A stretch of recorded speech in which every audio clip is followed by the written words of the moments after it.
Assalamualaikum warahmatullahi wabarakatuh. Perkenalkan, saya Pasha Alicia, mahasiswa Universitas Sriwijaya, Program Studi Pendidikan Ekonomi dengan NIM 06031282328059. Pada kesempatan kali ini, saya akan membuat video mengenai kasus ekonomi yang ada di Indonesia dan terkait pada teori produksi satu input variabel.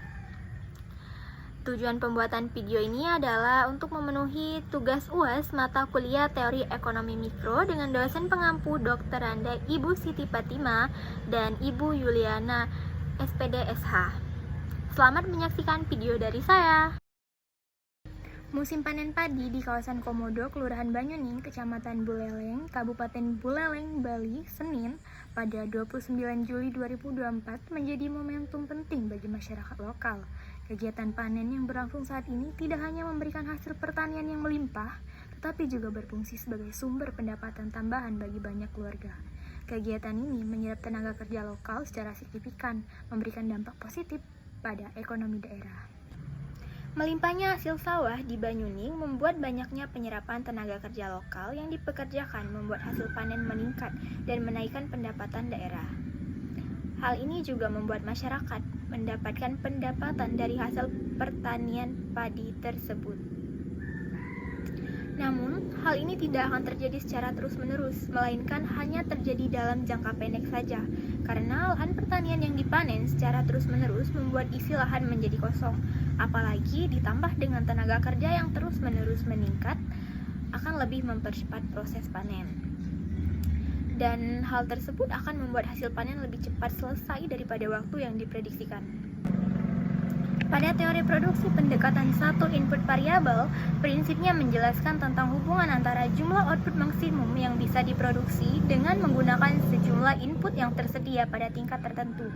Dengan kata lain, penambahan tenaga kerja dapat menambah hasil produksi bahkan mempercepat waktu pengerjaan. Namun, di sisi lain, hal ini akan menghadapi hambatan ketika terjadi satu atau dua hal. Seperti pada berita tersebut, peningkatan tenaga kerja akan mempercepat proses panen pada lahan. Namun, akibatnya proses panen lahan pertanian jadi lebih cepat. Proses panen terus-menerus juga dapat merusak tanah. Lalu, banyaknya pekerja hanya akan menambah pengeluaran upah tenaga kerja saja.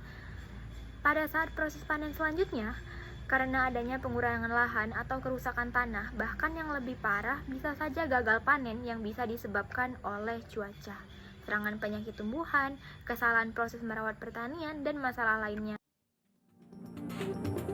5 hektar lahan sawah milik salah satu kelompok tani di Desa Sukanagali, Raja Polah, Kabupaten Tasikmalaya, Jawa Barat terpaksa dipanen lebih awal. Hal ini dilakukan para petani karena tanaman padi mati akibat serangan hama wereng dan tikus. Bulir padi pun tak tumbuh maksimal. Panen lebih awal dilakukan demi menghindari kerugian lebih besar. Dari lahan seluas 1.400 meter persegi, idealnya petani bisa mendapatkan 7 kuintal gabah. Namun kini hanya 1 kuintal gabah yang didapatkan. Imbas gagal panen, harga beras di pasar tradisional Raja Polah, Tasikmalaya mulai naik. Namun, hal tersebut dapat diatasi atau diminimalisir dengan cara penanaman pada sawah pertanian yang berskala teratur, sesuai dengan teori penanaman dan pengambilan hasil panen yang baik, agar proses panen akan terjadi terus-menerus sesuai dengan waktu yang diatur tetapi tidak merusak tanah, bahkan mencemarkan lahan. Seperti akan panen pada setiap bulan, bahkan pada waktu-waktu yang telah ditetapkan agar tidak terjadi kekosongan pada pekerjaan.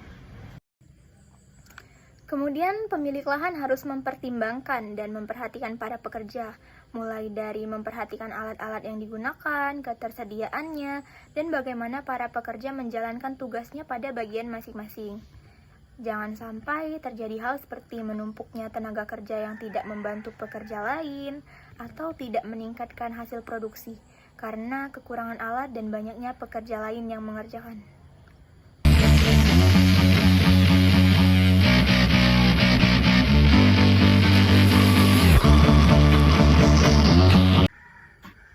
Teori produksi pendekatan satu input variabel ini jika dihadapkan pada usaha jahit yang memungkinkan memproduksi banyak pesanan.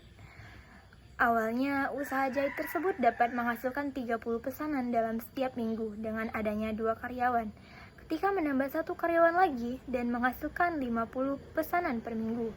Namun ketika karyawan bertambah menjadi 4, produksinya menjadi 55 per minggu, yang dimana hanya bertambah 5 butir saja per minggunya. Hal ini bisa disebabkan oleh kurangnya peralatan dalam memproduksi pesanan tersebut, karena pemilik usaha hanya berfokus untuk meningkatkan hasil produksi saja dengan menambah karyawan, dan tidak meningkatkan atau menambah peralatan bahkan alat seperti mesin dan sebagainya untuk meningkatkan hasil produksi. Nah, jadi gimana nih? Udah nonton videonya sampai selesai belum? Jadi, kesimpulan mengenai panen sawah di Banyuning menunjukkan bahwa pendekatan satu input variabel dalam teori produksi memberikan wawasan mendalam tentang bagaimana tenaga kerja mempengaruhi hasil panen. Dalam konteks ini, tenaga kerja dianggap sebagai satu-satunya variabel yang berubah, sementara input variabel lainnya seperti tanah dan modal dianggap tetap. Hal ini memungkinkan kita untuk fokus pada hubungan langsung antara jumlah tenaga kerja yang digunakan dan tingkat produktivitas yang dihasilkan. Secara keseluruhan, pendekatan satu input variabel dalam teori produksi membantu kita memahami dinamika yang ada dalam penggunaan tenaga kerja di Banyuning. Dengan memanfaatkan tenaga kerja lokal secara efektif, kita dapat mencapai hasil pertanian yang optimal sekaligus meningkatkan kesejahteraan masyarakat, menjadikan sektor pertanian lebih berkelanjutan dan menguntungkan bagi semua pihak yang terlibat.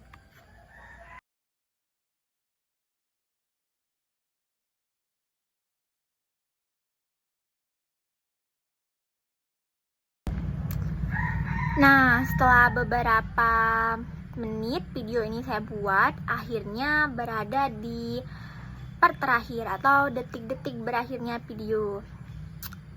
Oke, baiklah, sekian pembuatan video dari saya. Wassalamualaikum warahmatullahi wabarakatuh. Buah pepaya dikasih ke ikan, semoga nilai saya memuaskan.